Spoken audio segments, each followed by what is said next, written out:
barsam da her gün gözlerim sen garındır. Saçlarımı diniyince özgüler yoktur sence. Levlerin kızıllan kızıl, söyün var mı seni mince?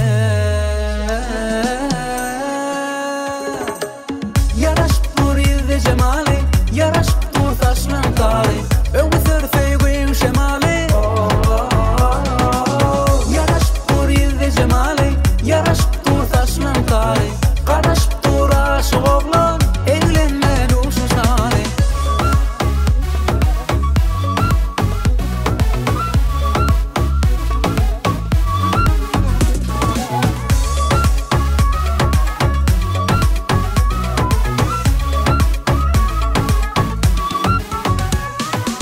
Söydürün gözlerim renkli, bakar mı kamana belki, düşünme ya hoşumda mı, bir bakışta alın elki.